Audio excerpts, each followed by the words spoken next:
My wife told her mother, "That fat hippo disgusts me. I'm only interested in his fortune." I acted like I didn't hear.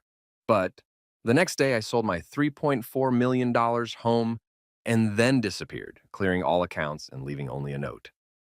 The snow had been falling for 3 hours when I heard her say it. Not the gentle Christmas card kind of snow that makes everything look clean and forgiving. This was January snow in Boston, sharp, persistent, the kind that gets into your bones and stays there. I'd come home early from the office because the roads were getting bad. My Mercedes SUV handling the slick streets better than most cars. But still, I wanted to be safe, wanted to be home. I'd stopped in the mudroom to take off my boots, my hands fumbling with the laces because my fingers were half numb from the cold. And the heating system in our Beacon Hill townhouse was state of the art, of course. I'd paid $3.4 million for the place 2 years ago and another half million in renovations.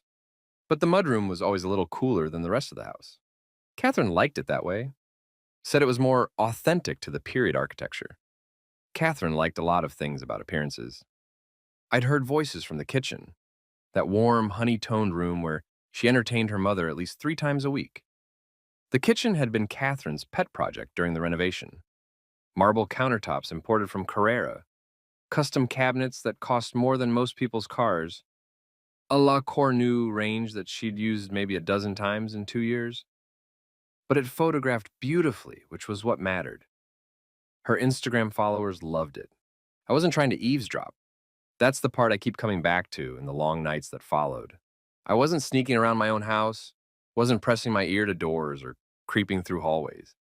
I was just taking off my boots, my coat, getting ready to walk into my kitchen and kiss my wife hello, maybe make some hot chocolate like I used to do when we were first married.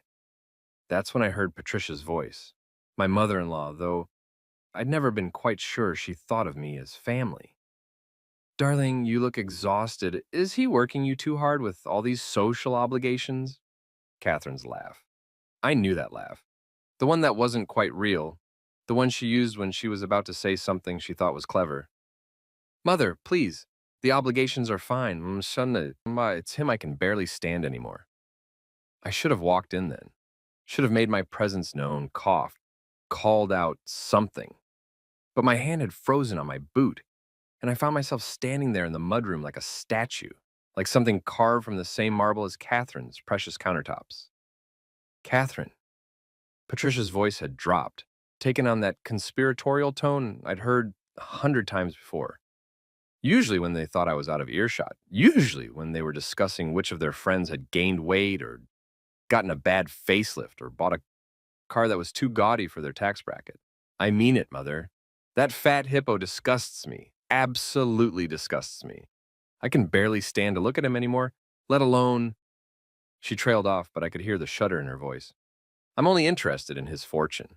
The rest of him, I'd throw it all away if I could." The silence that followed was deafening. Not from them. They laughed. Patricia made some comment about enduring for the lifestyle, and Catherine said something about a spa weekend in the Berkshires, and they moved on to discussing whether the Hendersons' daughter's engagement ring was a real Tiffany or a convincing knockoff. The silence was mine. It filled my head like cotton, like that January snow piling up outside until I couldn't hear anything else, couldn't think anything else. Just those words over and over. That fat hippo disgusts me. I'm only interested in his fortune. I don't remember finishing with my boots.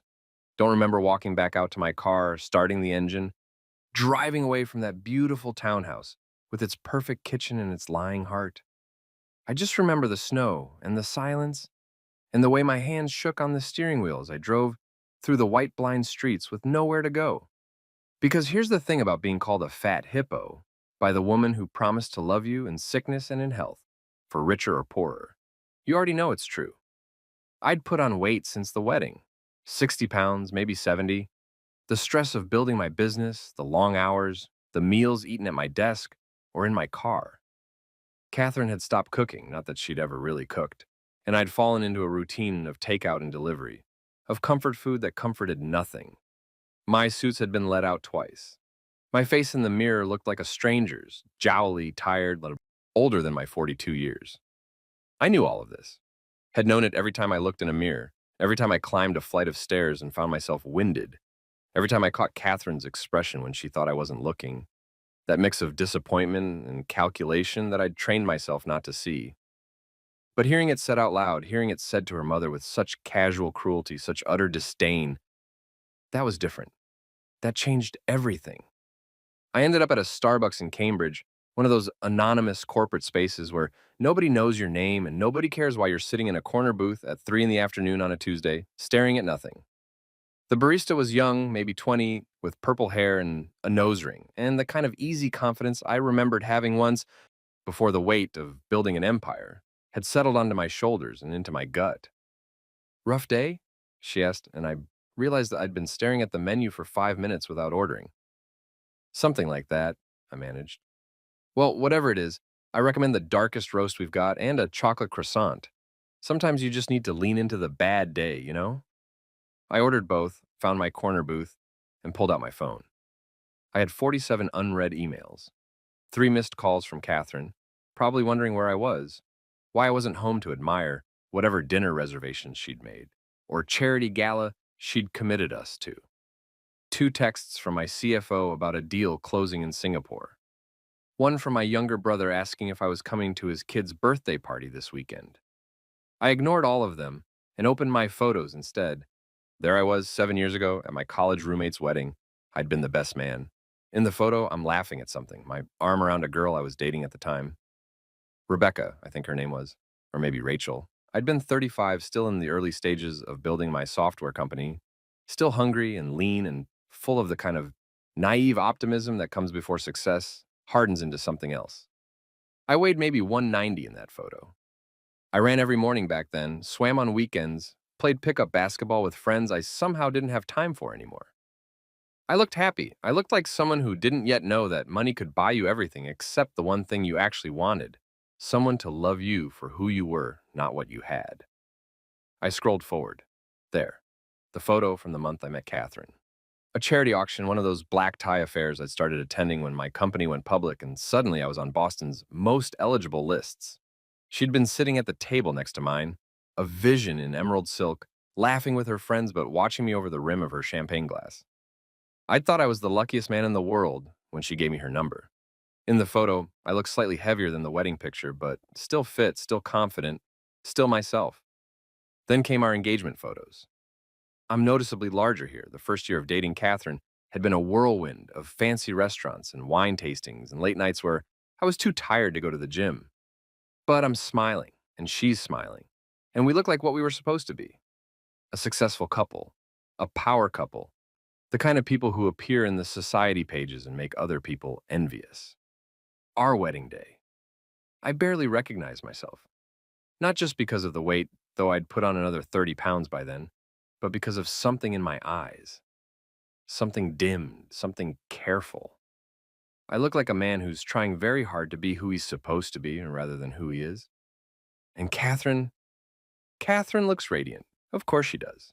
She'd married well, hadn't she? Married a man worth, I did the mental calculation, probably around $47 million at the time, counting the company valuation, my investment portfolio, the real estate, the trusts. 47 million reasons to smile on your wedding day, 47 million reasons to tolerate a fat hippo. I closed the photos and opened my banking app instead. Some people self-medicate with alcohol or drugs or affairs.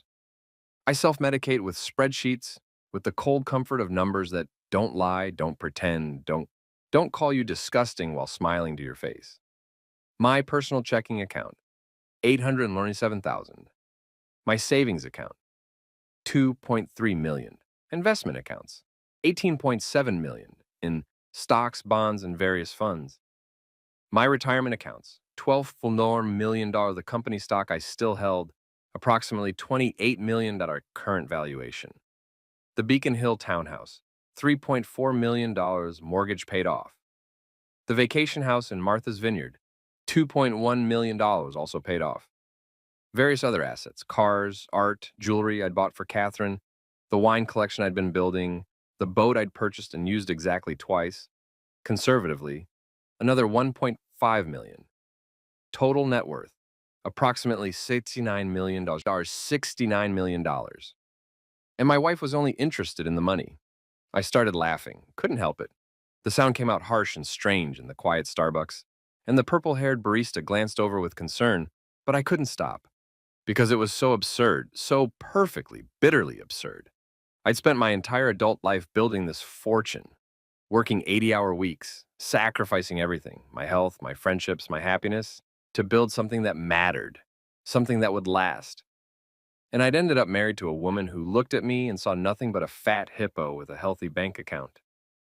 The laughter died as quickly as it had come, leaving me hollow. I sat there for a long time, watching the snow fall outside the window, watching people hurry past with their heads down and their shoulders hunched against the cold. Regular people, I thought, people with normal jobs and normal marriages and normal problems, people who probably couldn't imagine having $69 million, dollars. People who would think I was insane for feeling sorry for myself. And maybe I was. Maybe this was the price of success. Maybe every rich man in history had faced this same calculation. Was she with you for love or for money? And if you couldn't tell the difference, did it even matter? But I could tell the difference now. That fat hippo disgusts me. Oh, I could tell. My phone buzzed. Catherine again. Where are you? Your brother called. Apparently you're supposed to bring wine to the party this weekend? Why didn't you tell me we had plans? I stared at the message for a long moment, then typed back. Sorry, meeting ran long. I'll be home soon. A lie. The first of many I would tell over the next few days.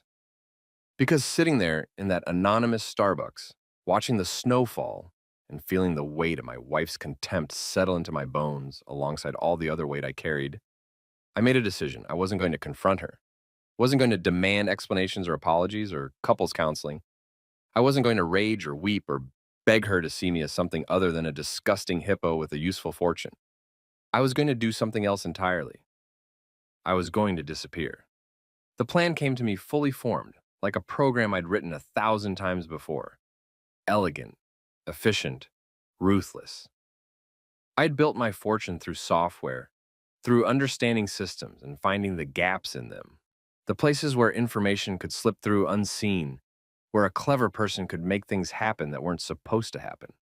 I'd spent 20 years learning how to make money appear from nothing. Now I was going to learn how to make it, and myself, disappear. But first, I needed to go home. Needed to act normal, be the fat hippo who didn't know his wife despised him. Needed to keep up the facade just a little longer. The snow had stopped by the time I pulled back into our neighborhood. The streets of Beacon Hill transformed into something from a Victorian postcard. Gas lamps glowing against pristine white. Brick townhouses frosted like gingerbread. The kind of scene that belonged in a tourism brochure. Old money and new money pressed together on these narrow streets. Everyone pretending they'd always lived this way, always belonged here. Catherine had the fireplace going when I came in. She was curled up on our velvet sofa, 12,000, custom made, with a glass of wine and her iPad, probably scrolling through Instagram or planning her next casual post that would take 2 hours and 3 outfit changes to produce. She looked up and smiled. And for just a moment, I wondered if I'd imagined the whole thing. If maybe I'd misheard, misunderstood, let my own insecurities twist something innocent into something cruel. Then I saw it. The way her smile didn't quite reach her eyes. The way she assessed me in that single glance, calculating, measuring, finding me wanting but acceptable, as long as the balance in our joint accounts stayed where it was. There you are, she said, her voice warm honey over cold stone. I was starting to worry. The snow's been terrible. Meetings ran late, I said, the lie coming easily now. Sorry, I should have texted. It's fine. She took a sip of her wine, a Bordeaux from my collection naturally, probably a $400 bottle she'd opened without thinking. Mother came by for tea. She said to tell you hello. Of course she did. Patricia was nothing if not careful about appearances. That's nice, I said. How is she? Oh, you know Mother. Busy with her committees and her charity boards. She asked if we'd be attending the Symphony Gala next month. I said of course. Catherine set down her wine glass and stretched, a calculated gesture that showed off the yoga-toned body she maintained at the exclusive studio I paid $500 a month for. We should probably get you a new tuxedo, though. The old one's getting a bit snug. There it was. The casual knife slipped between the ribs so smoothly I almost didn't feel it. Almost. Good idea, I said. I'll make an appointment this week. Perfect. She picked up her iPad again, already moving on. Oh, and your brother called. Something about his son's birthday. I told him we'd bring wine. I'll take care of it. You're sweet. The words were automatic, empty. I'm going to start dinner soon. I thought maybe we'd do that pasta place on Newbury Street. The one with the truffle risotto, translation.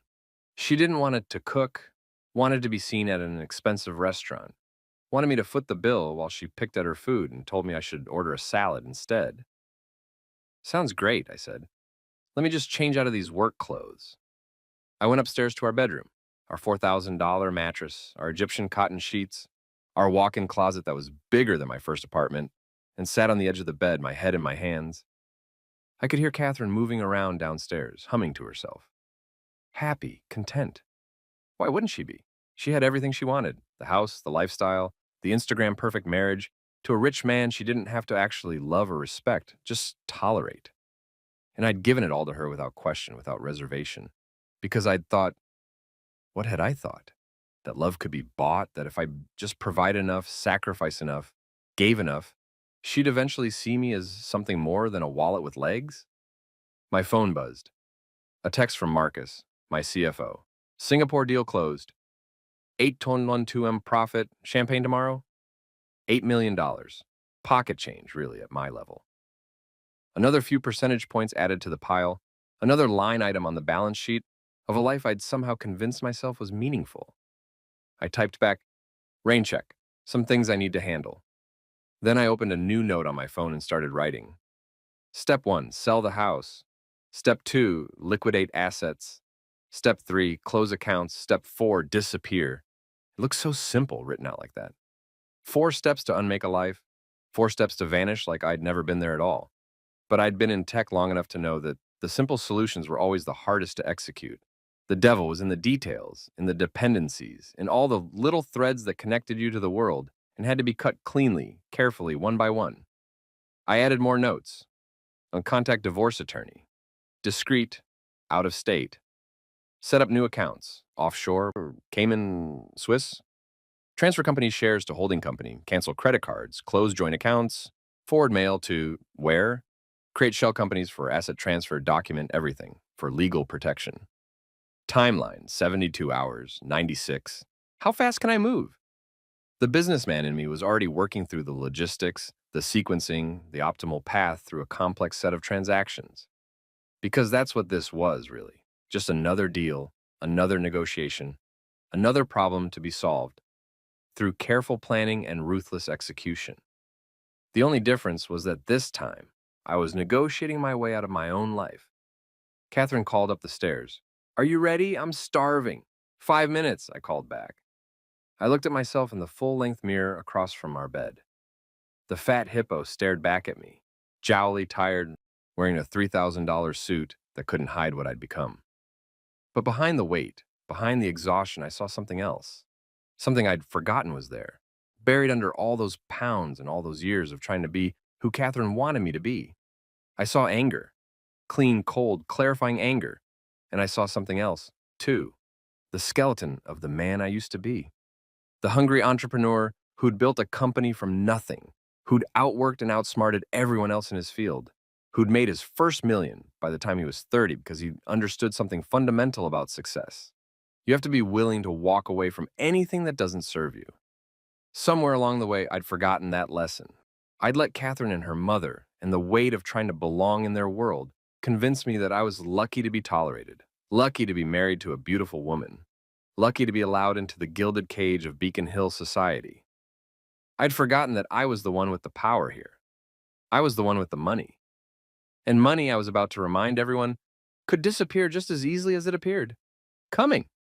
I went downstairs to have dinner with my wife. The attorney's office was in Providence, far enough from Boston that I wouldn't risk running into anyone I knew, close enough that I could drive there and back in an afternoon without arousing suspicion. I told Catherine I had meetings with a potential investor. She'd barely looked up from her phone.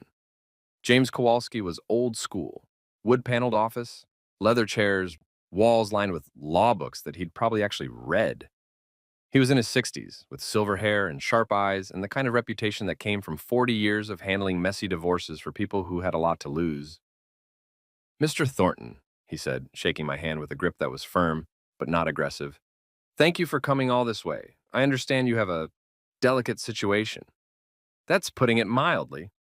I'd spent the drive rehearsing what I'd say, how much to reveal. But sitting there in his office, looking at this stranger who would soon know more about my life than most of my friends did, I found myself just saying it straight. I want to divorce my wife. But before I do, I need to make sure she can't touch my assets, any of them. And I need it to happen fast. 72 hours, maybe less. Kowalski didn't blink. I see, and does your wife have any reason to believe this is coming? None. As far as she knows, everything's fine.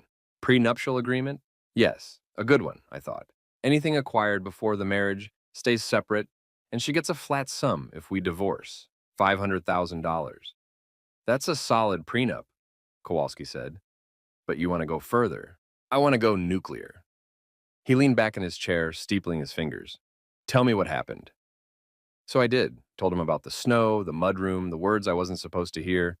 Told him about the years of small cruelties I'd ignored. The way Catherine looked at me when she thought I wasn't watching. The marriage that had become a business transaction I was losing money on. When I finished, Kowalski was quiet for a moment. Then he said, Mr. Thornton, I've been practicing family law for 42 years. I've seen every variation of bad marriage you can imagine.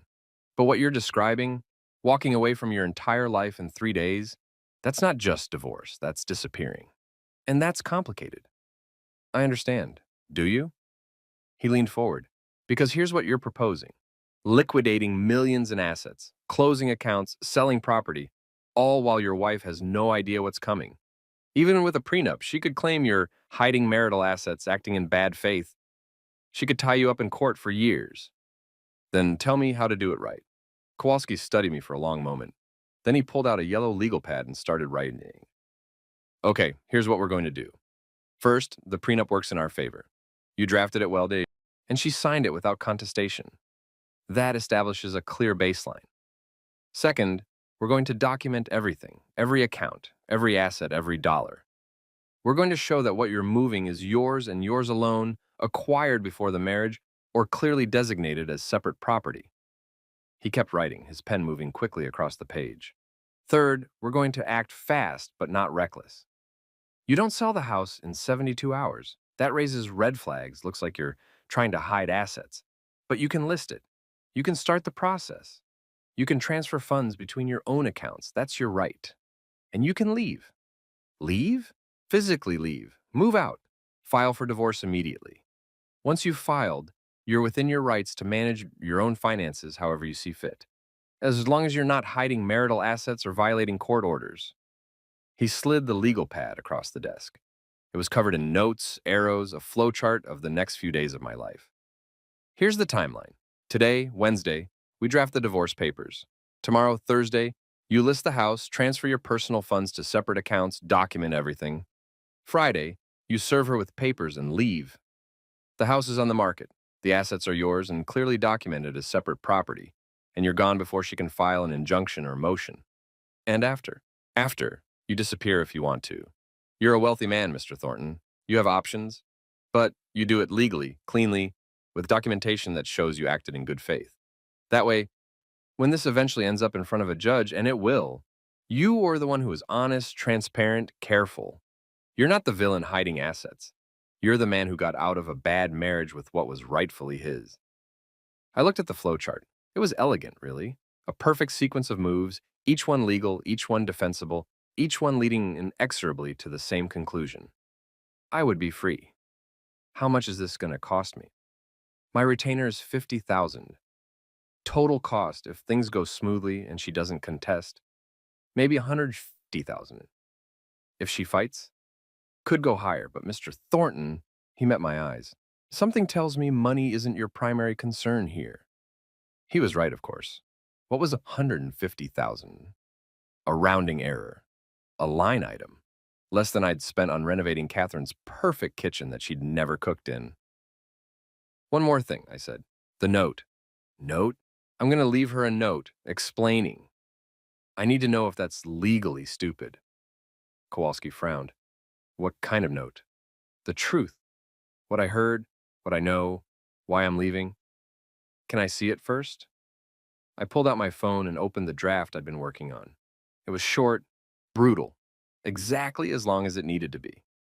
Catherine, I came home early on Tuesday. I heard what you said to your mother. That fat hippo disgusts me. I'm only interested in his fortune. You were right about one thing. I am interested in my fortune too.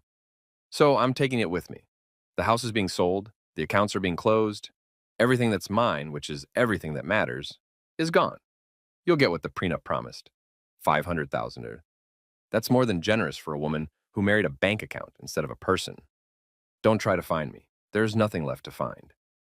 David Kowalski read it twice, then looked up at me. It's not illegal. You're not threatening her, not lying, just stating facts. But Mr. Thornton, this is going to hurt her. Good. I mean really hurt her. Publicly, privately. In ways that might matter. I know. I took the phone back. That's the point. He was quiet for a moment, then nodded. Okay, then let's get started. Wednesday night, I couldn't sleep. Lay next to Catherine in our expensive bed, listening to her breathe, wondering if she was dreaming, wondering if she ever dreamed about me, or if I only appeared in her nightmares, the fat hippo she'd chained herself to, the price she paid for her perfect life. I'd always been a good sleeper. One of my talents, actually, the ability to shut off my mind, compartmentalize, rest when rest was needed. But that night, my brain wouldn't stop running through the plan, checking for holes, looking for the place where everything could fall apart. At 3 a.m., I gave up and went downstairs to my office. Catherine wouldn't wake up. She took an Ambien every night. Another expense I covered. Another detail of her life that I'd optimized for her comfort, while she'd optimized me out of her heart. My office was the only room in the house that was truly mine. Catherine had decorated everything else, turned our townhouse into a showcase of her taste, her aesthetic, her vision of what a wealthy couple's home should look like. But this room, dark wood, leather chairs, walls lined with the tech books I actually read, the degrees I'd actually earned, this was mine.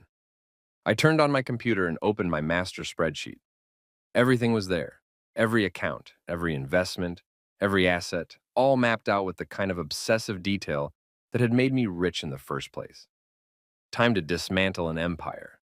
I started with the easy stuff, the joint checking account.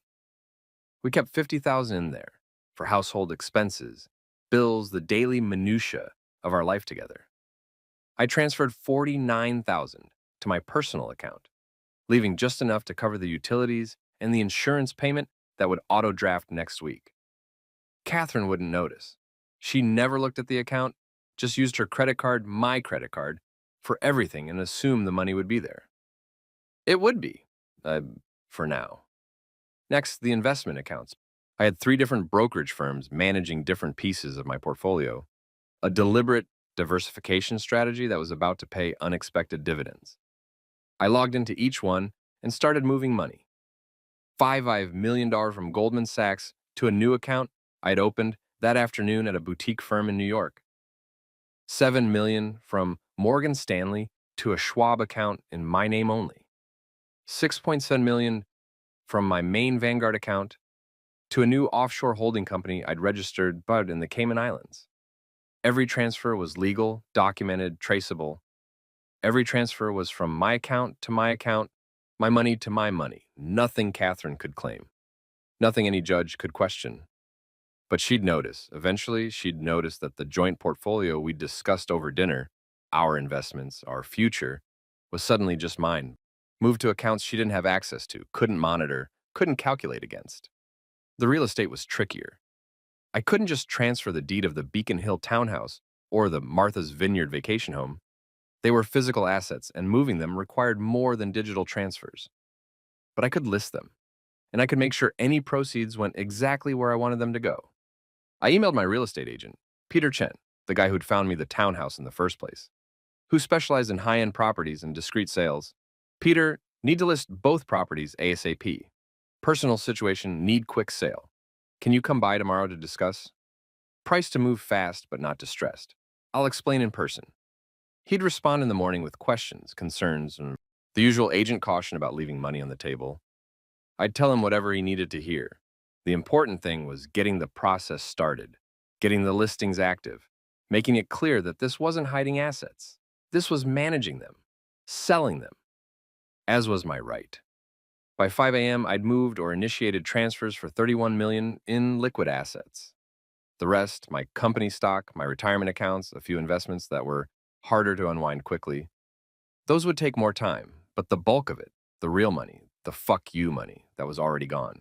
Already mine again instead of ours.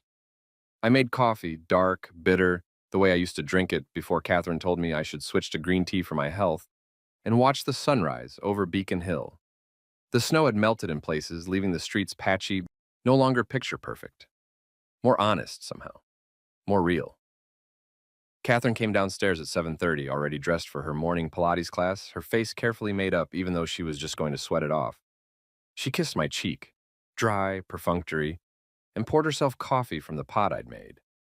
"You're up early," she said. "Couldn't sleep, big day." "The investor meeting?" Among other things. She checked her phone, scrolling through something. "Mother wants to know if we can do dinner Friday night. That new French place in the Back Bay? Friday." The day I'd be serving her with divorce papers and walking out the door. "I might have to work late Friday," I said. "Tell her maybe next week." "You always have to work late." There it was again, that edge of complaint, of resentment for the job that paid for her Pilates and her French restaurants and her perfect life. "Sometimes I feel like I barely see you." "Good," I thought. "You won't have to see me at all soon." "I'll make it up to you," I said. "How about Saturday? We could drive out to the Vineyard House, spend the weekend, get away from the city." Her face lit up. The real smile, the one I'd fallen in love with before I'd realized it only appeared when I was offering her something she wanted. "Really? That would be amazing. It's been forever since we went out there."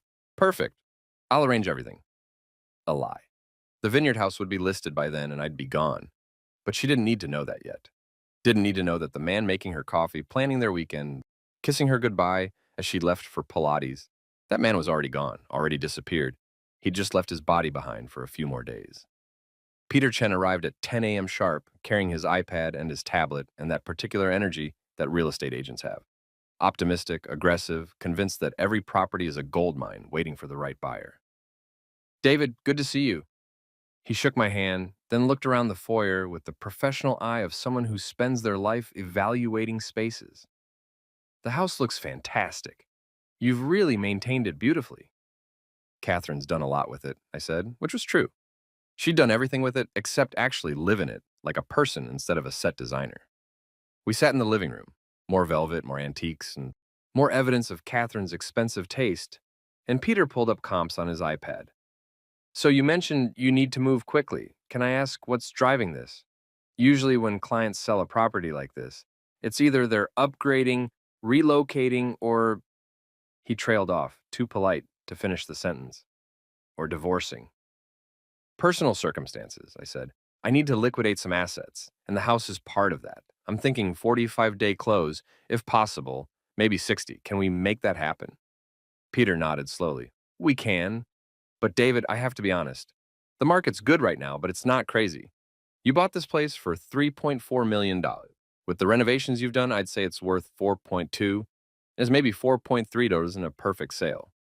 But if you need to move in 45 days, we're probably looking at 3.9, maybe $4 million. You're leaving money on the table. How much is time worth?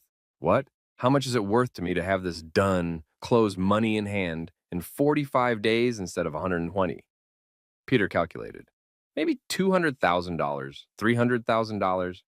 Then it's worth it. List it at $395 million. Price it to move, but not so low that it looks distressed. I want serious buyers, cash buyers if possible, people who can close fast. Okay. He made notes on his iPad. And the vineyard property? Same thing, what's that worth? You paid 2.1 million 3 years ago, and the vineyard market's been hot. I'd say 2.6, maybe 2.7 million. With a fast sale, he calculated, $2.4 million in 45-day close. Do it. Peter looked up from his iPad. "David, that's 6.4 million on real estate you're selling at probably 500,000 below optimal value. I need to ask, are you sure about this?" No, I wasn't sure about any of it. Wasn't sure about throwing away my marriage, my life. everything I'd built over the past 5 years. Wasn't sure about reducing myself to a number on a balance sheet, a man who could disappear because he was nothing but his money. But I was sure about what I'd heard, sure about the disgust in Catherine's voice, the casual cruelty of that fat hippo, the way she'd laughed with her mother about enduring me for the lifestyle. I was sure about that. I'm sure, I said. When can you start showing it? I can have professional photos done tomorrow, listings live by Friday morning. Assuming the house stays this clean, I can start showings this weekend. This weekend, when Catherine thought we'd be at the Vineyard House together, rekindling whatever she thought we still had. This weekend, when I'd already begun. Perfect, I said. One more thing, I need all proceeds to go directly to my personal account, not the joint account. Can you set that up with title? Of course. Is Catherine... He stopped himself. Does your wife know about the sale? She will, I said. Soon enough. After Peter left, I spent the afternoon on the phone with my attorneys, not just Kowalski, but my corporate lawyers, my tax lawyers, everyone who'd helped me build this fortress of money and who would now help me tear it down. The company was the complicated part.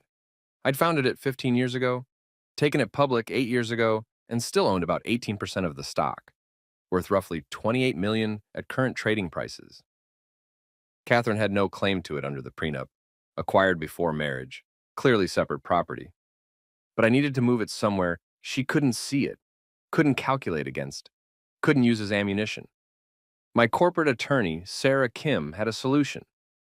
We create a holding company, transfer the stock there. It's your stock, your company, totally legal. The holding company can be wherever you want. Delaware for simplicity, Cayman Islands for privacy. Your call. Cayman, I said. Privacy sounds good. Done. I'll have the paperwork ready by tomorrow afternoon. Next, the retirement accounts. I had about $12.4 million spread across various 401ks and IRAs, all untouchable by Catherine under the prenup and federal law. But I wanted them moved, restructured, placed with different custodians so they couldn't be tracked easily. My financial advisor, James Park, walked me through it. We can transfer these to new custodians, new accounts.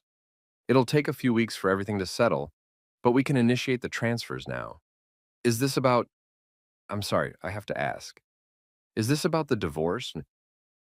Everyone was asking. Everyone could see what was happening, even if they didn't understand why. Yes, I said, and I need everything done fast, but done right, and no mistakes, no openings for anyone to claim I'm hiding assets or acting in bad faith. Understood. David, for what it's worth, I've been your advisor for 10 years. I've watched you build this. Whatever happened, I'm sorry. I wasn't sorry, not anymore. I was just tired of being the fat hippo in someone else's story. By 6 p.m., I'd initiated or scheduled transfers for another $19 million. The total was now over $50 million, more than 70% of my liquid net worth, either moved or in motion, flowing from accounts Catherine knew about to accounts she didn't, from our life together to my life apart. She came home at 7 carrying shopping bags from Newbury Street. More clothes, probably. More things she didn't need, bought with money she didn't earn. Successful day? I asked. Very. I found the most amazing dress for the Symphony Gala. You're gonna love it. She kissed my cheek, the same dry, perfunctory kiss as this morning, and started unpacking her bags. Oh, and I ran into Melissa Hartwell. She said they just bought a place in Provence. Can you imagine a vacation home in France? Sounds nice. It sounds expensive, Catherine said, but her tone made it clear she thought expensive was wonderful, aspirational, something we should be doing. Maybe we should think about it. An international property? I've always loved France. Maybe, I said, watching her hold up the dress. Black, elegant, probably cost $3,000 and would look stunning on her. Would look stunning while she stood next to me at the symphony gala we'd never attend, in the life we'd never continue, planning the French vacation that would never happen. You seem distracted, she said. Everything okay with work? Just a lot going on. Big deals, complicated stuff. Well, don't work too hard. You look tired. She said it with concern, but I heard the subtext. You look old. You look fat. You look like something I have to endure. I'll try to get more rest, I said. That night, I slept in the guest room. Told Catherine I had early calls with Asia and didn't want to wake her. She barely seemed to notice. I lay there in the dark, in the room we used for guests we rarely had, in the house that would soon belong to someone else, and I felt nothing. just that cold clarity I'd been living with since Tuesday afternoon. The certainty that what I was doing was right, even if it was ruthless.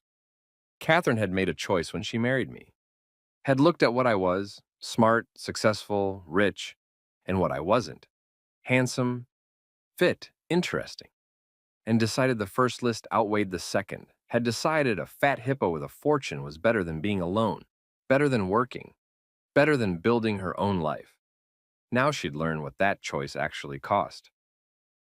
Friday morning arrived with crisp winter sunlight, the kind that makes everything look sharp and defined. I woke up at 5 a.m. in the guest room, my phone already buzzing with confirmations from Peter Chen. Listings going live in 2 hours. Already have 3 interested buyers lined up for Saturday showings. From Sarah Kim, holding company established. Stock transfer initiated. Should be complete by end of business today. From James Park, retirement account transfers submitted. Confirmations by Monday. From Kowalski, divorce papers ready. Process server can deliver at 2 p.m. today. You need to be out of the house before then. It was happening.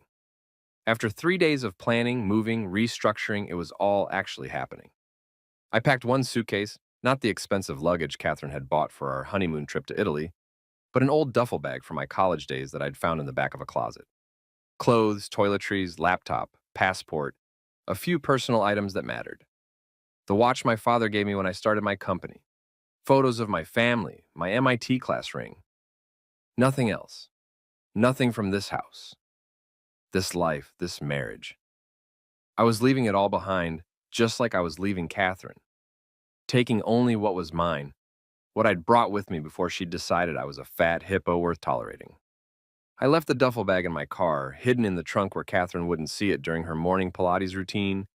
She came downstairs at 7:30, same as always, dressed in her Lululemon uniform, face made up, ready to perform the rituals of her life. Coffee? I asked, like I had every morning for 5 years. Please. She checked her phone while I poured. Oh, remember we have that dinner with the Hendersons tonight. You didn't forget, did you? I'd completely forgotten.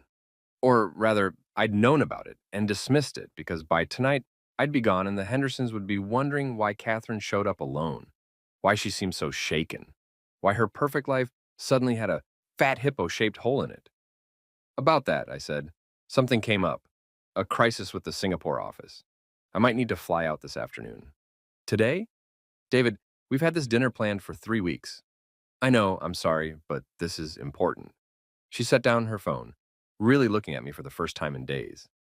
Everything's been important lately. The late meetings, the weird schedule, the sleeping in the guest room. What's going on? Nothing, just work. Is it?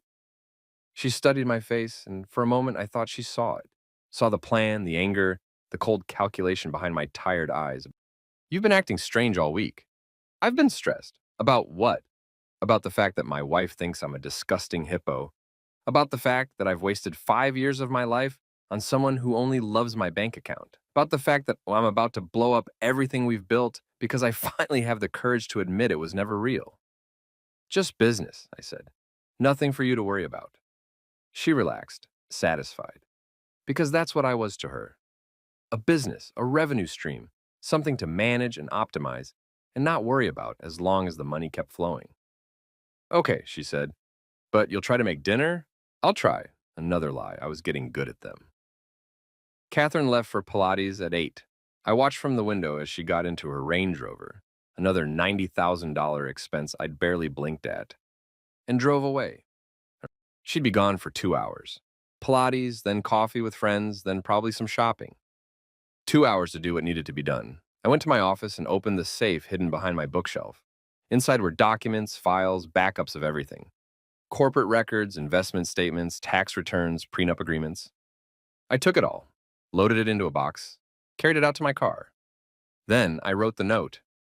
I'd been drafting it in my head for 3 days, refining it, making it perfect.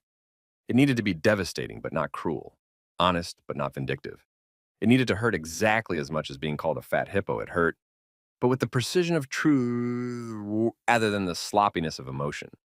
I wrote it by hand on good paper with my fountain pen. Made it feel important, permanent. Made it feel like the ending it was. Catherine. I came home early on Tuesday. I heard what you said to your mother in the kitchen. Every word.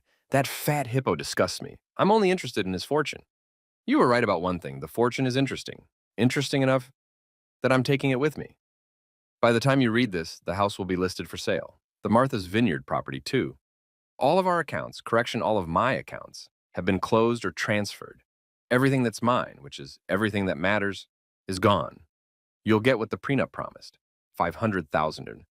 That's more than fair for 5 years of pretending to love me while you counted my money and critiqued my weight. I'm not angry. I'm just done. Done being the joke you tell your mother over tea. Done being the disgusting hippo you endure for the lifestyle. Done pretending that what we had was a marriage instead of a transaction. You wanted my fortune? Congratulations. You get to keep $500,000 of it. The remaining $68.5 million is coming with me. Don't try to find me. I've made sure there's nothing left to find. Consider this my gift to you. The truth you never had the courage to tell me to my face. David, I read it 3 times, checking for errors, for weaknesses, for anything Catherine could use against me. It was clean, factual, devastating, perfect. I sealed it in an envelope and left it on the kitchen counter, propped against the coffee maker where she'd find it as soon as she got home. Then I walked through the house one last time. The living room with its velvet sofas and curated art.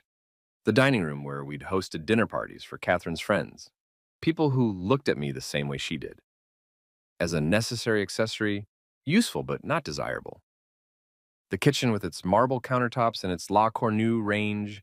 The room where I'd heard my wife destroy our marriage in a single sentence. I felt nothing. No nostalgia, no regret, no attachment to any of it. It was just stuff. Expensive stuff. Beautiful stuff. But still just stuff. And stuff could be replaced. Just like a fat hippo could be replaced once his fortune disappeared. My car was in the garage, engine running, trunk loaded with the one bag I was taking, and the box of documents I'd need. The process server would arrive at 2 p.m. to deliver the divorce papers. Catherine would get home around 11 a.m., find the note, call me, I wouldn't answer, call her mother, who would be just as shocked, call her friends, who would sympathize but secretly judge her for losing such a lucrative husband. And I'd be gone. I'd already checked into a hotel under a different name, paid cash for a week. After that, I hadn't decided yet. Maybe New York, maybe California, maybe somewhere international, somewhere warm, somewhere I could rebuild myself into something other than a disgusting hippo with a useful bank account. Somewhere I could be just me. I backed out of the garage at 10:47 a.m. The morning was bright and cold, the kind of day that makes Boston look like a postcard. I drove slowly down our street, past the other townhouses with their other perfect families and their other curated lives, past the cafe where Catherine got her lattes, past the park where we used to walk on Sunday mornings before I got too fat and she got too busy. I didn't look back. At exactly 11:23 a.m., my phone started ringing. Catherine. I let it go to voicemail. Then another call, her mother, voicemail. Then texts started flooding in. Catherine. What the fuck, David? Catherine. What is this note? Catherine. Call me right now. Catherine. This isn't funny. Catherine. David, answer your phone. I turned off my phone. At 2:14 p.m., Kowalski texted me from a different number. I'd given him my new phone. Paper served. She's been notified. You're officially in process. How are you holding up? I texted back. Fine. What happens next? Now we wait. She'll respond, probably with her own attorney. The prenup is solid, so unless she wants to spend a fortune fighting for more than she's entitled to, this should be straightforward. The house sales will take a few weeks to close, but everything else is done. You're free, Mr. Thornton. Free. I sat in my hotel room, a generic suite in Cambridge, far enough from Beacon Hill that I wouldn't accidentally run into anyone I knew, and thought about that word, free. I'd been chasing freedom my whole life. Freedom from poverty. My parents had struggled and I'd promised myself I'd never struggle. Freedom from mediocrity. I'd built a company that mattered, that changed things. Freedom from obscurity. I'd made my fortune, made my name, made myself into someone who couldn't be ignored. But I'd never had freedom from loneliness. From the fear that no one would love me unless I was successful enough, rich enough, good enough. From the suspicion that Catherine had confirmed that I was only valuable for what I had, not who I was. That's what the wait had been about, really. Not stress, not long hours, not takeout inconvenience. The weight had been armor, insulation, a test. Would anyone love me like this? Would anyone see past the successful exterior to the person underneath and decide he was worth knowing? Catherine had answered that question, definitively. And now I was free to ask a different question. Who was I without her? Without the marriage, the house, the life I'd built to prove I deserved to be loved. I had 69 million to figure it out. Dr. Chen had asked me in our last session if I felt like I'd gotten revenge. Is that what you think this is? I'd asked. Revenge? I think you left your wife a note designed to hurt her as much as she hurt you. I think you dismantled your shared life in a way that maximized her loss and your freedom. I think you disappeared specifically so she couldn't respond, couldn't fight back, couldn't do anything but sit with the consequences of what she said. She'd paused, then added, "That sounds like revenge to me." And she wasn't wrong. I'd be lying if I said there wasn't satisfaction in knowing Catherine had come home to that note, had read my words with the same sick shock I'd felt standing in the mudroom, had felt the ground drop out from under her perfect life the way mine had dropped out from under me. But it was more than revenge. It was correction, an accounting, a balancing of the books. Catherine had married me under false pretenses, had promised to love me, honor me, cherish me, and then privately mocked me, used me, tolerated me for my money while finding me disgusting as a person. That was fraud. Emotional fraud, maybe, but fraud nonetheless. And I'd simply enforced the contract she'd actually signed. The prenup that said if our marriage ended, she got 500,000 and nothing more. Was it revenge that she'd expected more? That she'd thought she could have both the disgust and the money? Could privately despise me while publicly enjoying my fortune? Or was it just consequences? I think, I told Dr. Chen, that revenge would be destroying her, taking everything, leaving her with nothing, making sure she suffered. And you didn't do that? I left her with $500,000. That's more money than most people see in their lifetime. That's a fresh start, a safety net, a chance to build something real instead of just living off someone else's money. But you took your fortune. It was my fortune. It was always my fortune. She didn't build it, didn't earn it, didn't contribute to it in any meaningful way. She just existed next to it like a parasite. And when I found out she was only interested in the money, I removed the money. That's not revenge, that's just honesty. Dr. Chen had smiled at that. You've thought about this a lot. I've had time to think. And do you regret it? The way you left, the note, any of it? No, and I didn't. Even now, sitting on my beach in Costa Rica, watching the sun set over the Pacific while somewhere in Boston, Catherine was probably still trying to understand how her perfect life had disappeared. I didn't regret it.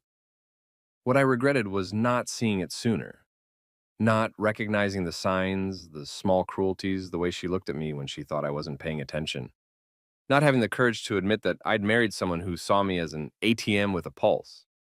What I regretted was wasting 5 years of my life trying to be good enough for someone who was only interested in my money. But the leaving, the note, the carefully planned dismantling of everything we'd built together, that I'd do again in a heartbeat. My phone buzzed, a text from Marcus. Singapore deal's done, another $4 million in the bank. When are you coming back? I thought about that. Coming back. Returning to Boston, to my company, to my life as David Thornton, tech entrepreneur, millionaire, the man who'd built something that mattered. But that life was what had gotten me here. Overweight, overworked, married to someone who despised me.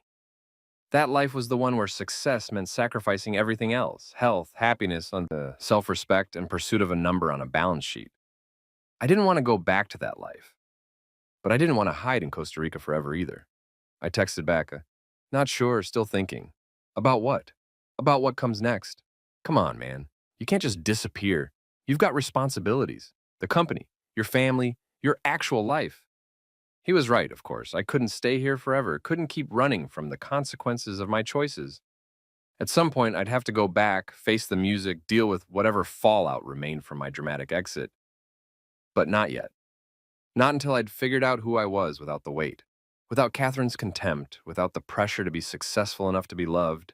without the armor I'd built around myself over 42 years of trying to prove I mattered. I turned off my phone and went for a walk on the beach. The sun was setting, painting everything gold and orange and beautiful.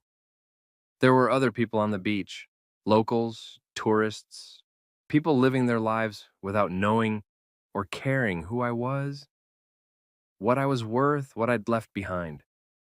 A kid was flying a kite, his father helping him keep it steady in the wind. A couple was walking hand in hand, laughing about something. An old woman was collecting shells, examining each one carefully before adding it to her bucket.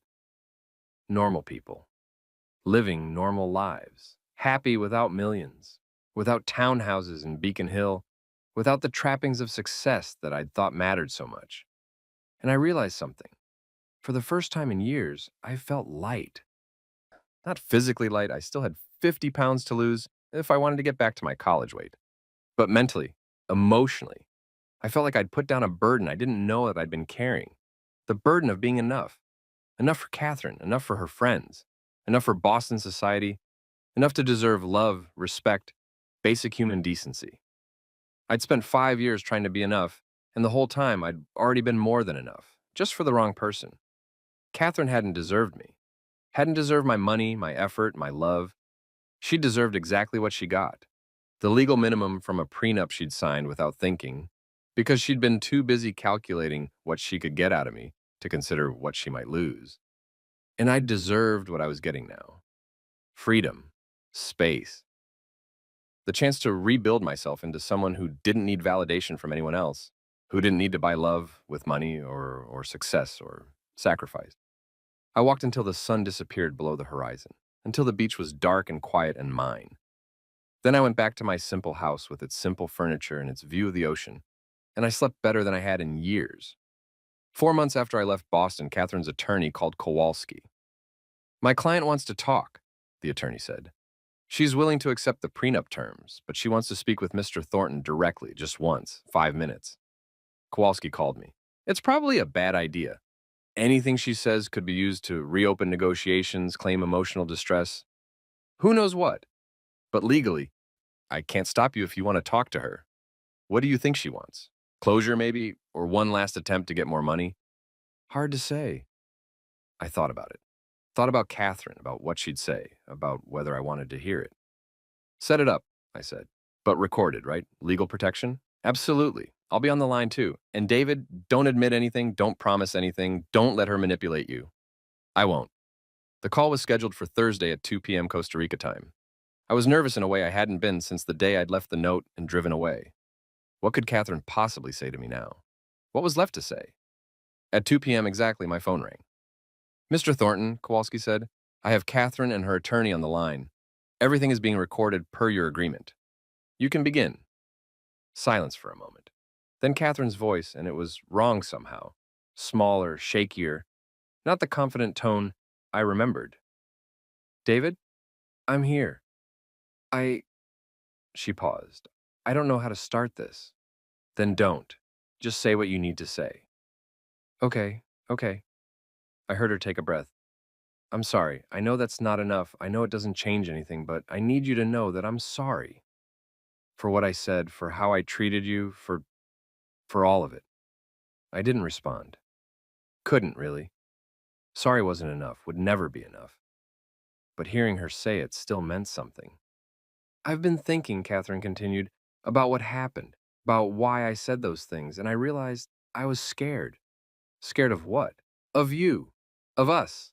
Of the fact that I'd married someone I didn't really love, and I didn't know how to admit that to myself, so I blamed you instead. I made you into this thing I could despise, this obstacle, so I wouldn't have to face the truth. Which was that I married you for the wrong reasons. Not because I loved you, but because I was 32 and scared I'd never find anyone. And you were successful and kind, and you seemed like the safe choice. And then I resented you for being the safe choice, for not being exciting or passionate or whatever I thought I deserved. She was crying now. I could hear it in her voice. I turned you into a villain in my own head, she said. The boring husband, the fat guy, the obstacle to the life I thought I should have. And the thing is, David, you weren't any of those things. You were just a good man who loved me, and I couldn't handle that because I didn't love you back. And instead of being honest, I was cruel. You called me a fat hippo. I know, and I can't take it back, and I hate myself for it. You have no idea how much I hate myself. Good, I said, and I meant it. You should hate yourself for that. I do, I really do. And I know you're never going to forgive me, and I don't blame you. But, David, I need you to know something.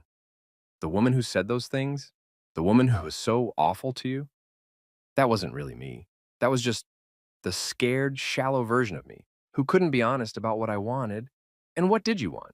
I don't know. I thought I wanted the lifestyle, the money, the perfect Instagram life. But all of that's gone now, and you know what? I'm not devastated, I'm relieved. Because pretending to be happy was exhausting, and pretending to love you when I didn't, it was destroying both of us. She paused, then added, the divorce is the best thing you could have done, for both of us.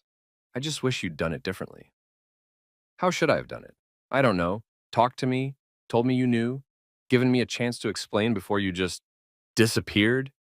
And what would you have explained? That you actually did love me? You just also thought I was disgusting? No. I would have told you the truth. That I didn't love you. That I'd made a mistake, that we should end it before we wasted any more of each other's time. But you didn't give me that chance. You just left and took everything and made me the villain. You were the villain. Was I? Or was I just honest about feelings you didn't want to hear?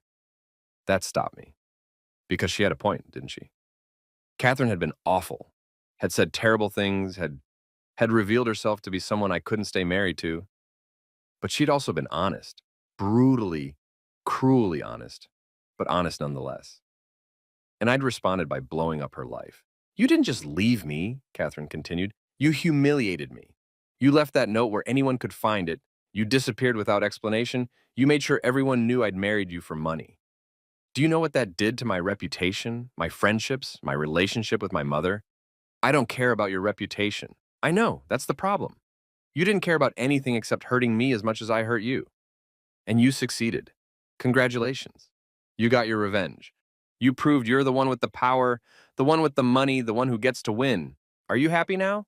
I don't know, I said honestly. Are you? Silence, then, no, I'm not happy. I'm broke and alone, and everyone thinks I'm a gold digger, and I probably deserve all of it. But at least I'm not pretending anymore. At least I know who I am now. A woman who made bad choices and has to live with them. Catherine, I'm not asking for more money, she interrupted. I'm not trying to change the prenup or reopen negotiations. I wanted you to hear me say I'm sorry, and I wanted to tell you that I hope you find whatever it is you're looking for. I hope you find someone who actually loves you, who sees you for who you are, and thinks that's enough. Because it is enough, David. You are enough. You always were. I was just too broken to see it. The line went quiet. I could hear her breathing, could picture her sitting somewhere with her attorney, probably in an office not unlike Kowalski's, having this awful conversation because she thought she owed it to me. Maybe she did. Maybe we both owed each other some version of the truth we've been too scared to tell while we were married. Thank you, I said finally, for the apology. It doesn't change anything, but thank you. I know it doesn't change anything. I just needed to say it. Catherine, yes? I hope you find what you're looking for, too. I hope the $500,000 isn't enough to give you a fresh start. And I hope you learn to be honest about what you want before you hurt someone else the way you hurt me. She laughed, but it was bitter. I think I've learned that lesson. Trust me. Good. Then something useful came from all this. Yeah, she said. Maybe it did. Kowalski ended the call a few minutes later after Catherine and her attorney signed off. I sat there in my Costa Rican beach house, staring at my phone, trying to process what I'd just heard. Catherine was sorry, really, genuinely sorry. And more than that, she was honest. Maybe for the first time in our entire relationship. She'd admitted she'd married me for the wrong reasons, admitted she'd never loved me, admitted she'd been cruel because she couldn't face her own choices. And somehow hearing that was worse than hearing her call me a fat hippo. Because disgust, I could understand. Disgust I could get angry at, could use as fuel for the cold revenge I'd taken. But honesty? Honesty was complicated. Honesty meant Catherine wasn't a villain, wasn't even particularly evil. She was just a scared woman who'd made bad choices and hurt someone in the process. Just like I'd hurt her by leaving the way I did. You okay? Kowalski asked after Catherine hung up.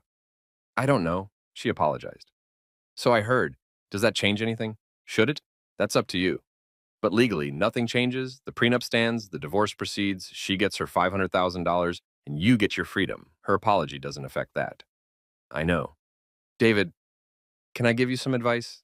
Not as your attorney, but as someone who's been doing this for a long time? Sure. Forgiveness isn't about her. It's about you. Whether you forgive Catherine or not, whether you accept her apology or dismiss it, that's about what you need to heal, not about what she deserves. What if I don't know what I need? Then you keep swimming in the ocean and sitting on the beach and talking to your therapist until you figure it out. You've got time and you've got money. Use both. He was right, of course. I had all the time in the world and all the money I needed to figure out who I was and what I wanted and whether Catherine's apology changed anything about how I felt. But sitting there in my beach house, listening to the waves crash against the shore, I realized something. I didn't hate Catherine anymore. I was angry, hurt, disappointed, betrayed, all of those things. But I didn't hate her. Because hate requires energy, and I was tired of spending energy on someone who'd already taken 5 years of my life. What I wanted now wasn't revenge or vindication or even forgiveness. What I wanted was peace. 6 months after I left Boston, I flew back to New York for a meeting with my board of directors. I'd been avoiding it, avoiding them, avoiding the company, avoiding anything that connected me to the life I'd left behind. But Marcus had finally worn me down. Man, you're still the largest shareholder. You can't just ignore that forever. The board wants to see you, wants to know you're okay, wants to understand the plan. What plan? Your plan, our plan, the company's plan. Whether you're coming back or selling out or what. So I'd flown to New York, checked into a hotel I'd never stayed at before, and prepared myself to face the consequences of my dramatic exit. The board meeting was in our Manhattan office, high floor, glass walls, view of the city that was supposed to inspire confidence and ambition. I'd picked the office myself 5 years ago. When the company went public and suddenly we needed a presence in New York, needed to look like we belonged among the big players. Now, walking into that conference room, I felt like an imposter. Not because of the company. I'd built that, earned my place there, knew the business better than anyone, but because the person who'd chosen this office, who'd cared about appearances and belonging and proving he deserved a seat at the table, that person was gone. The board stood when I walked in. 9 people, 7 men, 2 women, all of them successful, all of them. People I'd personally recruited or approved over the years. My CFO, Marcus. My CTO, Jennifer. 5 independent directors. 2 venture capital partners who'd invested early. They were looking at me like I was a stranger. To be fair, I probably looked like one. I'd lost 40 pounds since January. My hair was longer, grayer, untamed by the expensive barber I used to see every 2 weeks. I was wearing jeans and a button-down shirt instead of my usual suit. I looked, Marcus had told me on the phone, like a completely different person. David, Jennifer said, and I heard the relief in her voice. It's good to see you. Good to see you too, and we sat. There was an awkward silence while everyone figured out how to start this conversation. Finally, Marcus took charge. Look, let's just be direct. David, you disappeared 6 months ago. You sold your house, filed for divorce, and dropped off the grid. You've missed 3 board meetings. You haven't been involved in any major decisions, and frankly, we've all been worried sick. I'm sorry, I said one. I had to deal with some personal things. We know about the divorce, Jennifer said gently. Marcus told us. We're sorry. Don't be. It was the right move. One of the independent directors, Richard, an older guy who'd run 3 successful startups before joining our board, leaned forward. David, we're not here to judge your personal life. We're here to understand what happens next. Are you coming back? Are you staying involved? Do we need to plan for new leadership? Good question. I'd been asking myself the same thing for 6 months. I don't know, and I said. I built this company. It's my life's work. But the person who built it, the person who worked 80-hour weeks and sacrificed everything for success, I'm not that person anymore. I don't want to be that person anymore. What do you want to be? I don't know yet. I'm figuring that out. That's fair, Richard said. But the company needs to know. The employees need to know. The investors need to know. We can't just operate in limbo while you figure yourself out. He was right. I'd been selfish, disappearing without a plan, without considering how it would affect everyone who'd built this company with me. You're right, I said. So here's what I'm thinking. I'll step back from day-to-day operations. Marcus becomes CEO. He's been doing the job anyway for the past 6 months. Jennifer, you're COO. I'll stay on the board, stay involved in major decisions, but I'm not coming back to run things. Not now, maybe not ever. The room was quiet. Then Marcus said, "Are you sure? This is your company, man. You built it. You can't just walk away." "I'm not walking away. I'm just stepping back, creating space for other things, for myself." "What other things?" I thought about my mornings swimming in Costa Rica, about my afternoon walks on the beach, about my therapy sessions with Dr. Chen, where I was slowly learning to separate my worth from my work, my value from my bank account. Life, I said. I want to have a life, a real one, not just a resume of accomplishments and a bank account full of money I never spend. Jennifer smiled. "That's the healthiest thing I've heard you say in years." "Yeah, well, it took losing everything to figure it out." "You didn't lose everything," Marcus said. "You still have the company. You still have your money. You still have us." "I know, but I lost the thing I thought mattered most. The marriage, the picture-perfect life, the proof that I'd made it. And it turns out, losing that was the best thing that ever happened to me." We spent the next hour working through logistics. Marcus would become CEO with a compensation package that reflected his new role. Jennifer would get a promotion and a raise. I'd stay on as chairman of the board, involved but not in charge, present but not consumed. It felt right, felt like the beginning of something new rather than the end of what I'd built. After the meeting, Marcus and I grabbed coffee at a place around the corner. Just the two of us, no board members, no corporate formality, just two friends who'd been through hell together. "You look good," Marcus said. "Different, but good." "I feel different." "Better?" "Yeah, better, lighter. Like I've been carrying around this weight." The marriage, the expectations on the need to prove I was successful enough to deserve love. All of it. And now it's just gone, and I feel like I can breathe again. Marcus nodded. "Catherine fucked you up, man. I always thought she was cold, but I didn't realize how bad it was." "She wasn't all bad. She was just wrong for me. Wrong for anyone, probably, until she figures out what she actually wants instead of what she thinks she should want. You're more generous than I'd be. I'm tired of being angry. Anger takes energy, and I'd rather spend that energy on figuring out what comes next." "Which is what?" "Good question. I'd been thinking about it for months, but I still didn't have a clear answer. Just fragments, pieces, ideas that might become something if I gave them time to develop. I think," I started, then paused. "I think I want to build something new. Not a company, not a fortune, just something that matters, something that helps people, something I can be proud of that has nothing to do with making money." "Like what?"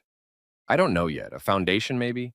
Something focused on mental health or men's issues or just helping people who feel trapped by success and don't know how to ask for help." Marcus raised his eyebrows. "That's oddly specific." "It's my life, man. I spent 20 years chasing money, and when I finally got it, I realized it didn't solve anything. Didn't make me happy, didn't make me loved, didn't make me whole. Just made me rich and miserable. And now I'm rich and learning to be happy, which feels like progress." We talked for another hour about the company, about life, about what it meant to be successful when you'd already achieved everything you thought you wanted, about how hard it was to admit you were lonely, even when you were surrounded by people, about how marriage could be the loneliest thing in the world when you realize the person next to you didn't actually know you. "You going back to Costa Rica?" Marcus asked as we were leaving. "For a while. I like it there. It's simple, quiet, far from everything that reminds me of who I used to be. And then? And then I'll figure out where home is, because it's not Boston anymore. Not that house, not that life, not anything Catherine and I built together. I need to find somewhere that's mine, that I chose for me, not for appearance or convenience or because it was the right address." "You'll find it," Marcus said. "You're good at building things, even when you're starting from scratch." He was right. I'd built one fortune from nothing. I could build one life from nothing, too. It just might take time. 1 year after I left Boston, the divorce was finalized. Catherine got her $500,000. I got my freedom. We both got the truth we'd been avoiding for 5 years, that we'd never really been married, just two people occupying the same space, pretending at connection while building separate lives. I'd moved back to the States, not Boston, but San Francisco. Bought a condo with a view of the bay, nothing too fancy, nothing too expensive. Just a place that felt like mine, that I chose because I liked it, not because it impressed anyone. I'd lost 60 pounds, not that through dieting or extreme measures, just through living differently. Swimming every morning, cooking real food, treating my body like something that mattered instead of just a vehicle for my brain. I felt better at 43 than I had at 35, stronger and healthier and more comfortable in my own skin. The company was thriving under Marcus's leadership. Stock price was up, revenue was growing. We'd just closed a major acquisition that expanded our market share significantly. My stake was now worth about $42 million, up from $20 million when I'd left. I'd made $14 million by doing nothing except getting out of my own way. But the money wasn't what mattered anymore. What mattered was the foundation I'd started, the Thornton Foundation for Men's Mental Health and Well-Being. $50 million in initial funding, all from my personal fortune. A mission to help men who were struggling with the same things I'd struggled with. The pressure to succeed, the loneliness of achievement, the difficulty of admitting vulnerability, the weight of expectations. We'd launched 3 months ago with a website, a hotline, and partnerships with therapists around the country who specialized in men's issues. We funded counseling for men who couldn't afford it, ran support groups for executives dealing with burnout, created resources for men going through divorce or career changes or just trying to figure out who they were when they weren't defined by their work. The response had been overwhelming. Thousands of calls, hundreds of men sharing stories that sounded like mine, successful on paper, miserable in reality, trapped by the belief that admitting struggle meant admitting failure. I'd found my purpose, not in building another company, not in making more money, but in taking my pain and turning it into something useful for other people. Dr. Chen would have been proud. Actually, Dr. Chen was proud. I still talked to her twice a week, even though I didn't need to anymore. The therapy had evolved into something else, strategic thinking about the foundation, philosophical discussions about masculinity and success, explorations of what it meant to build a life that mattered. You've come a long way, she'd said in our last session. A year ago, you were a man who'd lost everything. Now you're a man who's found himself. I didn't lose everything, I'd corrected. I lost one thing, a marriage that was never real. Everything else, the money, the company, my self-respect, I kept that. And that's important to remember, because a lot of people would have let Catherine's betrayal define them, would have become bitter or angry or convinced that all relationships were transactional. But you didn't. You took the pain and transformed it into purpose. I'm still angry sometimes, I'd admitted, still hurt by what she said, how she saw me. Of course you are. Healing isn't linear. But the question is, are you letting that anger run your life? Or are you running your life despite the anger? I thought about that, about the foundation, about my morning swims, about the life I was building in San Francisco, about the date I'd gone on last week with a woman I'd met at a charity event. Just coffee, just conversation, just two people getting to know each other without pretense or calculation. Her name was Rachel. She was a teacher, 40 years old, divorced, no kids. She'd laughed when I told her about the foundation, said it was the sexiest thing she'd ever heard. A rich guy using his money to help people instead of just buying more stuff. We talked for 3 hours about books, about life, about what it meant to start over in your 40s. She'd asked about my divorce, and I told her the basics, not the details, not the fat hippo comment, just that we'd grown apart and wanted different things. That must have been hard, she'd said. It was, but it was also necessary. I was trying to be someone I wasn't, and it nearly destroyed me. And now? Now I'm just trying to be myself, whoever that is. She'd smiled. I think that's brave. We were going out again this weekend. Dinner, nothing fancy. Just a chance to see if the connection we'd felt over coffee was real or just the excitement of meeting someone new. I didn't know what would happen. Didn't know if Rachel and I would work out. Didn't know if I was ready for another relationship. Didn't know if I'd ever be able to trust someone the way I'd trusted Catherine. But I was willing to try, willing to be vulnerable again, to risk getting hurt again, to believe that not everyone was like Catherine, that love wasn't always transactional, that I was enough just as I was. That felt like progress. My phone buzzed, a text from my brother. Mom wants to know if you're coming for Thanksgiving. She's worried about you being alone. I smiled. I wouldn't be alone. I'd invited Rachel, actually, told her I wanted her to meet my family if she was comfortable with that.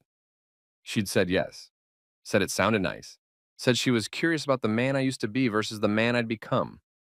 I texted back, "Tell mom I'm bringing a friend and tell her I'm good, really good." "About damn time," my brother replied. "We've been worried." "I know, but you don't have to worry anymore. I'm figuring it out." And I was. Slowly, painfully, imperfectly. But I was figuring out who David Thornton was when he wasn't trying to be anything other than himself. I was figuring out what it meant to be successful when success wasn't measured in dollars or square footage or social media likes, but in morning swims and honest conversations and the satisfaction of helping someone else avoid the mistakes you made. I was figuring out what it meant to be loved, really loved, for who you were instead of what you had. And I was figuring out that Catherine had done me a favor in the end. Not intentionally, not kindly, but still. She'd forced me to confront the truth about my life, about my marriage, about the way I'd been living. That fat hippo comment, as cruel as it was, had saved me, had given me the courage to leave, to rebuild, to become someone I could actually be proud of instead of someone I was just trying to impress. So, in a strange way, I was grateful. Grateful for the pain, for the betrayal, for the moment in the mudroom when my world fell apart. Because that moment had given me permission to build something new, something real, something mine. The note arrived on a Tuesday afternoon. I was in my office at the foundation. We'd grown to 20 employees now, operating in 15 cities, helping thousands of men every year, when my assistant brought in the mail. Most of it was routine. Donation acknowledgments, partnership inquiries, thank you letters from men whose lives we'd helped change. But one envelope stood out, cream-colored, expensive paper, my name written in elegant script. Catherine's handwriting. I stared at it for a long moment before opening it. We hadn't spoken since that phone call 3 years ago. Hadn't had any contact except through lawyers finalizing the divorce. I'd moved on, built a new life, barely thought about her anymore. But seeing her handwriting brought it all back. The snow, the mudroom, the fat hippo comment that had changed everything. I opened the envelope. Inside was a short letter, handwritten on matching cream stationery. "David, I don't know if you'll read this, or if you'll throw it away without reading, or if you even care what I have to say anymore. But I need to write it anyway, because I owe you more than just that phone call. 3 years ago, I'm getting married. His name is James. He's a high school teacher. He makes $60,000 a year. He's kind and funny, and he loves me for who I am, not for anything I can give him or any life I can provide. And I love him the same way. We met at a community center where I've been volunteering, teaching art classes to underprivileged kids. I started doing it because I needed to do something with my life, something that mattered, something that wasn't about money or status or Instagram. And I found purpose, joy, myself. I wanted you to know that. One wanted you to know that the $500,000 you left me, I used it to go back to school, to get my teaching certificate, and to build a life that's actually mine instead of just borrowed from someone else's fortune. I wanted you to know that you were right. Leaving me was the best thing you could have done, for both of us, because I was drowning in that life we had, pretending to be someone I wasn't, living a lie I'd convinced myself was happiness. And I wanted to say thank you. I know that's strange, thanking the man whose life I helped destroy. But you gave me something I never would have found on my own. The truth. The courage to admit I was living wrong, to start over, to build something real.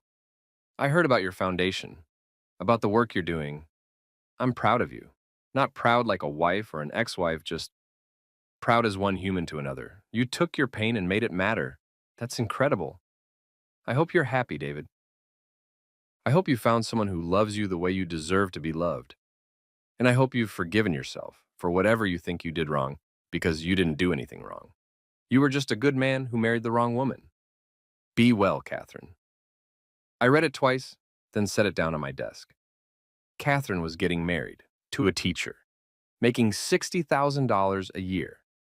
She'd found love, real love, the kind that wasn't about money or status or anything except two people choosing each other.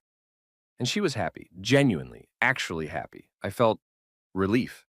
Not satisfaction, not vindication, not even closure exactly. Just relief that Catherine had found what she was looking for, that the woman who had called me a disgusting hippo 3 years ago had grown into someone who could write this letter with such honesty and grace. My phone rang. Rachel, my girlfriend of 2 years, the woman I'd met over coffee and fallen for slowly, carefully, honestly. Hey, she said, are you still at the office? Yeah, just finishing up. Want to grab dinner at that Thai place you like? Sounds perfect. I'll meet you there in 30. See you then. Love you. Love you too. I hung up and looked at Catherine's letter again. 3 years ago, I'd left her a note designed to hurt, to devastate, to make her feel a fraction of what I'd felt standing in that mudroom. And now she'd written me a note designed to, what? Apologize? Explain? Share her happiness? Maybe all three. I folded the letter and put it in my desk drawer. Not to save it, not to treasure it, just to acknowledge it. Catherine had been part of my story, had shaped who I'd become. And this letter was the final chapter of something we'd both moved beyond. I left the office and drove to the Thai restaurant.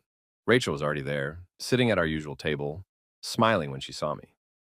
She'd moved in with me 6 months ago, and we were talking about marriage, real marriage, the kind built on honesty and respect and the simple joy of being together. You okay? She asked as I sat down. You look thoughtful. I got a letter today from my ex-wife. Catherine? Rachel knew the story. I told her everything early on, figured if we were going to build something real, it needed to be built on truth. What did she want? To tell me she's getting married, to thank me for leaving her, to say she's happy. How do you feel about that? I thought about it. How did I feel? About Catherine's happiness, about her new life, and about the fact that she'd found love with a teacher making a fraction of what I made? I'm glad, I said, and I'm really genuinely glad she found what she was looking for. That's very mature of you. Or maybe I'm just happy enough with my own life that I can afford to be generous with hers. Rachel smiled and reached across the table to take my hand. Either way, I'm proud of you. For what? For being the kind of man who can get a letter from his ex-wife and feel glad instead of bitter. For taking something terrible and turning it into something beautiful. For being you. You know, I said, 3 years ago I would have thought that was just flattery. Just words someone was saying to make me feel better about myself. But now I think I actually believe it. I think I'm actually becoming someone worth being proud of. You've always been that person, David. You just couldn't see it. Maybe she was right. Maybe I'd always been enough, always been worthy, always been someone who deserved love and respect and basic human decency. I just needed to lose everything to figure that out. We had dinner, green curry and pad thai and spring rolls we shared between us, and talked about our weekend plans, about the Foundation's new partnership with a veterans organization, about the trip to Italy we were planning for next month. We talked about everything except Catherine, except the past, except the man I used to be. Because that man was gone. He'd disappeared 3 years ago on a snowy Tuesday afternoon, standing in a mudroom, hearing words that destroyed one life and created another. And in his place was someone new. Someone lighter, happier, more honest. Someone who swam every morning and ran a foundation and loved a woman who loved him back. Someone who'd learned that the best revenge wasn't taking everything and disappearing. It was building something better. Later that night, lying in bed with Rachel asleep beside me, I thought about Catherine's letter, about her happiness, her new life, her teaching job, and her fiancé who made $60,000 a year, about the fact that she'd found love by walking away from money, just like I had. And I realized something. We'd both been saved by that moment in the mudroom. Both freed by the truth neither of us had wanted to admit. Both given a chance to start over, to build real lives instead of just performing the roles we thought we were supposed to play. And Catherine had called me a fat hippo, had said I disgusted her, had reduced 5 years of marriage to a cruel punchline shared over tea with her mother. And I'd responded by taking everything and leaving nothing but a note and a prenup and the truth she couldn't deny. We'd both been cruel. We'd both been hurt. We'd both made mistakes, but we'd both survived, both grown, both found our way to something better than what we'd had together. That was enough. More than enough. That was everything. I closed my eyes and fell asleep, peaceful and light and free. The fat hippo had finally learned to swim.